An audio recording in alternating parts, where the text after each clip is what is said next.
আসসালামু আলাইকুম। Welcome back to my channel simple cooking recipe. Simple cooking রেসিপিতে আরও একটি নতুন রেসিপি দেখার জন্য সবাইকে স্বাগত জানাচ্ছি। আজকে আমি আপনাদের সাথে খুবই মজাদার একটি বেগুন ভর্তা রেসিপি শেয়ার করব। এই ভর্তাটা খেতে ভীষণ মজা হয়ে থাকে।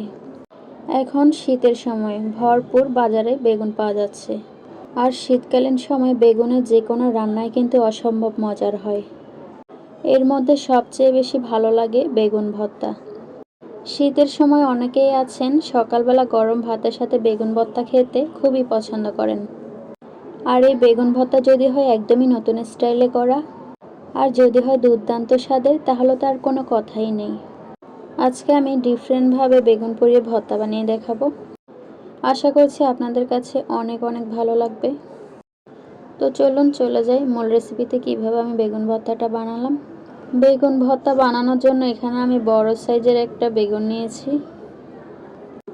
আমি এখানে আমার পছন্দ মতো বেগুন নিয়েছি। আপনারা আপনাদের যে কোনো পছন্দ অনুযায়ী বেগুন নিতে পারেন। অরিজিনাল যে বেগুনি কালারটা আছে সেই বেগুনও চাইলে ব্যবহার করতে পারেন। চুলার তাপ মিডিয়াম থেকে কম আছে খুব ভালো করে বেগুনটাকে পুড়িয়ে নিতে হবে। শুকনো মরিচ দিয়ে আজকে বেগুন ভর্তাটা বানাবো। আমি চুলার নিচে শুকনো মরিচগুলো পুড়ছি যাতে এটা খুব সুন্দর করে ভাজা ভাজা হয়, এবং শুকনো মরিচের ভিতরে যে বীজ থাকে সেই বীজটা যেন খুব ভালো ভাজা ভাজা হয়। তাহলে সেই শুকনো মরিচটা বেগুন ভর্তা বা আলু ভর্তায় দিলে বা যে কোনো ভর্তায় ব্যবহার করলে ভর্তার টেস্ট অনেক ভালো আসে। বেগুনটাকে এমনভাবে পোড়াতে হবে ঘুরিয়ে ঘুরিয়ে উল্টিয়ে পাল্টিয়ে, যেন সব দিক থেকে বেগুনটা খুব ভালোভাবে সেদ্ধ হয়ে যায়। আমি কয়েকবার এভাবে উল্টিয়ে পাল্টিয়ে বেগুনটাকে খুব ভালো করে পুড়ে নিয়েছি। বেগুনটা সেদ্ধ হয়ে গেছে, সব দিকে বেগুনটা আমার খুব ভালো সেদ্ধ হয়ে গেছে। বেগুনটা এবার ঠান্ডা হওয়ার জন্য কিছুক্ষণ রেস্টে রেখে দেব। ভর্তা বানানোর জন্য আমি 3টা শুকনো মরিচ ব্যবহার করব। যারা ঝাল খেতে পছন্দ করেন তারা চাইলে কাঁচা মরিচ শুকনো মরিচ দুইটাই অ্যাড করতে পারেন। শুকনো মরিচ আমি বাটনায় খুব ভালো করে গুঁড়ি করে নিয়েছি। বেগুনের গায়ের খোসা এখন আমি খুব ভালো করে পরিষ্কার করে নেব। বেগুনের খোসা ছাড়ানোর পর অবশ্যই চেক করে দেখবেন বেগুনের মধ্যে পোকা আছে কিনা। আমি আজকে মাটির প্লেটে ভর্তাটা বানাবো। বেগুনটা অনেকটাই ঠান্ডা হয়ে গেছে। এবার আমি খুব ভালো করে হাত দিয়ে বেগুনটা মাখিয়ে নেব। হাতে মেখে ভর্তা বানানোর টেস্টই অন্যরকম। বেগুনগুলো মাখানো হয়ে গেলে দিয়ে দিলাম পেঁয়াজ কুচি। পেঁয়াজ কুচি দেওয়ার পর আবারও মাখামাখি। পেঁয়াজ মাখানো হয়ে গেলে দিয়ে দিলাম ফ্লেভারের জন্য ধনেপাতা কুচি। ধনেপাতা কুচি দিয়ে আবারও মাখামাখি, খুব ভালো করে মাখিয়ে নিতে হবে। সাথে দিয়ে দিলাম স্বাদ অনুযায়ী লবণ। ধনেপাতা কুচি দিয়ে খুব ভালো করে মাখিয়ে নিতে হবে।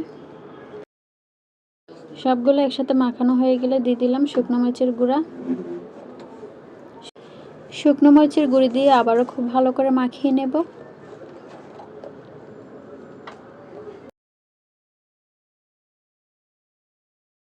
এখন যেটা দিব সেটা না দিলে ভর্তার টেস্ট একদমই জমবে না। দিয়ে দিলাম সরিষার তেল। সরিষার তেল দেওয়াতে ভর্তার টেস্টটাই অন্যরকম হয়ে যাবে। সরিষার তেল দিয়ে আমি আবারও খুব ভালো করে মাখিয়ে নেব। ভর্তাটা আমার মোটামুটি বানানো হয়ে গেছে। গরম গরম ভাতের সাথে এই বেগুন ভর্তাটা কী যে দারুণ লাগে। বেগুন ভর্তাটা এভাবে বানালে আপনি এমনি এমনি খেয়ে ফেলবেন। আমি এমনিতেই টেস্ট করেছি, আমার কাছে খুবই ভালো লেগেছে। ভাত দিয়েও খেয়েছি, পরোটা দিয়েও খেয়েছি, আমার কাছে খুবই ভালো লেগেছে। আপনারা গরম ভাত কিংবা পরোটার সাথে খেয়ে দেখবেন, খুবই ভালো লাগবে।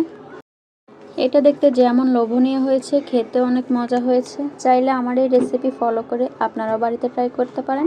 ট্রাই করে আমাকে কমেন্ট করে জানাতে পারেন কেমন হয়েছিল এই বেগুন ভর্তা রেসিপি। পোড়া বেগুনের ভর্তার স্মেলই অন্যরকম হয়।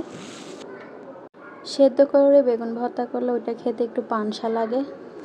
এইরকম আরও নিত্য নতুন সহজ রেসিপি পেতে আমার চ্যানেলের সাথেই থাকুন। দেখা হচ্ছে পরবর্তী কোনো রেসিপিতে। এ পর্যন্ত সবাই ভালো থাকেন, সুস্থ থাকেন। সবার সুস্থতা কামনা করছি। আল্লাহ হাফেজ।